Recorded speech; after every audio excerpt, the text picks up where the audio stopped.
नमस्कार।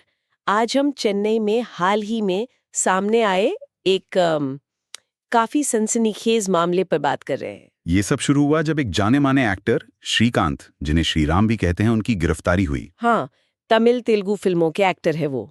और आरोप है कोकीन तस्करी का। बिल्कुल। और हमारे पास जो जानकारी आ रही है वो इशारा कर रही है कि ये सिर्फ एक गिरफ्तारी नहीं है। इसके पीछे जांच में जो बातें खुल रही हैं उसमें एक बहुत बड़ा आपराधिक नेटवर्क नजर आ रहा है। सही कहा। सिर्फ ड्रग्स नहीं, इसमें तो जबरन वसूली, फिर वो नौकरी के नाम पर धोखाधड़ी और जमीन हड़पने जैसे मामले भी। हाँ, जमीन हड़पने वाले मामले भी जुड़े हुए हैं। तो चलिए आज इसी उलझे हुए मामले की परतें खोलते हैं, समझते हैं कि ये सब आखिर है क्या।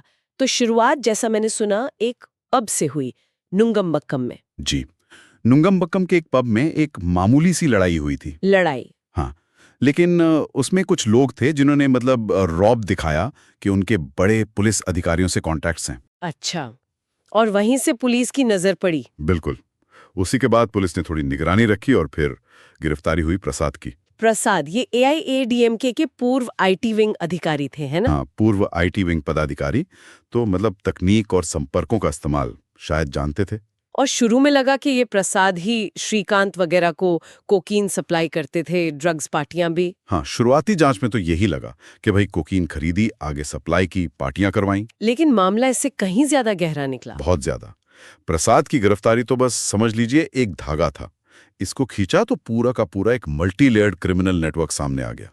ड्रग्स उसका बस एक हिस्सा है। जैसे क्या क्या सामने आया है? देखिए, सबसे पहले तो एक बड़ा नौकरी रैकेट। नौकरी रैकेट? सरकारी नौकरियां? हाँ, बिल्कुल। TNPSC, railway, income tax department, ऐसी सरकारी नौकरियों का झांसा दिया। ओह, और करीब 200 से ज्यादा लोगों से पैसे ऐंठे। रकम भी छोटी नहीं, 2 लाख रुपए से लेकर 20 लाख रुपए तक हर व्यक्ति से। बाप रे, 200 लोग, ये तो बहुत बड़ा फ्रॉड है। बिल्कुल।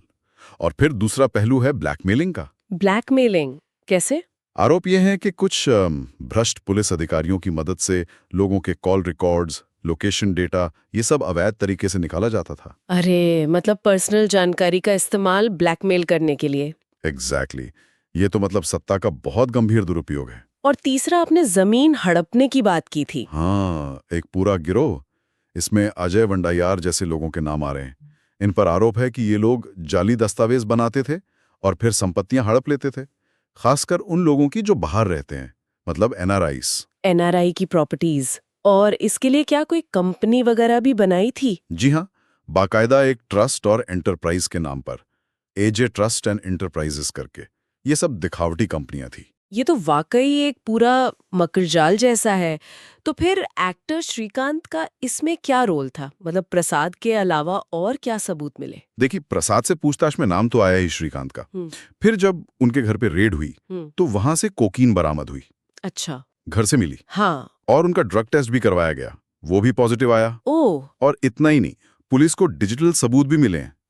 उनके फोन से चैट रिकॉर्ड्स, पैसों के लेन देन के डिटेल्स, ये सब उन्हें सीधे इस ड्रग्स नेटवर्क से जोड़ते हैं। तो इन्हीं सबूतों के आधार पर गिरफ्तारी हुई? बिल्कुल। 23-24 जून को उन्हें गिरफ्तार किया गया और कोर्ट ने उन्हें 7 जुलाई 2025 तक जुडिशियल कस्टडी में भेजा है। और गिरफ्तारियां तो और भी हुई हैं, सुना है। ये सिर्फ श्रीकांत या प्रसाद तक ही सीमित नहीं है। नहीं, बिल्कुल नहीं। अब तक कुल मिला के 22 गिरफ्तारियां हो चुकी हैं।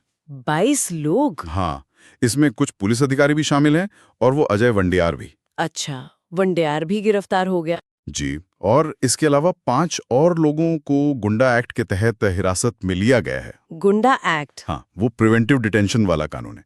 ये दिखाता है कि पुलिस इसे एक बड़े सिंडिकेट के तौर पर देख रही है, सिर्फ इक्का दुक्का लोगों का मामला नहीं। और अभी श्रीकांत के फोन वगैरह की जांच चल रही है, फोरेंसिक जांच। जी हाँ, एंटी नारकोटिक्स इंटेलिजेंस यूनिट लगी हुई है। उनके सारे डिजिटल फुटप्रिंट्स खंगाले जा रहे हैं, क्योंकि असली मकसद तो इस रैकेट की जो और बड़े खिलाड़ी हैं उन्हें पकड़ना है। इसमें कोई पुलिस या पॉलिटिकल कनेक्शन की भी जांच हो रही है? बिल्कुल, जांच उसी दिशा में जा रही है। ये पता लगाने की कोशिश है कि क्या कोई पुलिस राजनीतिक सांठगांठ थी, और उम्मीद है कि शायद आने वाले दिनों में कुछ और बड़े नाम भी सामने आ सकते हैं। तो मतलब संक्षेप में कहें तो ये जो एक्टर श्रीकांत की गिरफ्तारी हुई वो तो बस एक शुरुआत थी।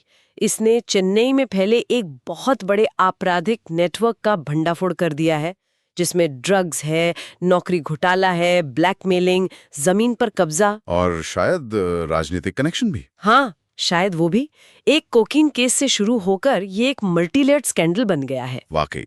और ये पूरा मामला ना सोचने पे मजबूर करता है कि कैसे इतने प्रभावशाली लोग, कथित तौर पे कुछ सरकारी अधिकारी और कानून लागू करने वाले, ये सब मिलकर इतने बड़े पैमाने पर ऑर्गेनाइज्ड क्राइम चला सकते हैं। सही कहा। सवाल ये उठता है कि ये गठजोड़ कितना गहरा है, कितना पुराना है, और क्या ये सिर्फ चेन्नई तक ही है या इसकी जड़ें कहीं और भी फैली हैं।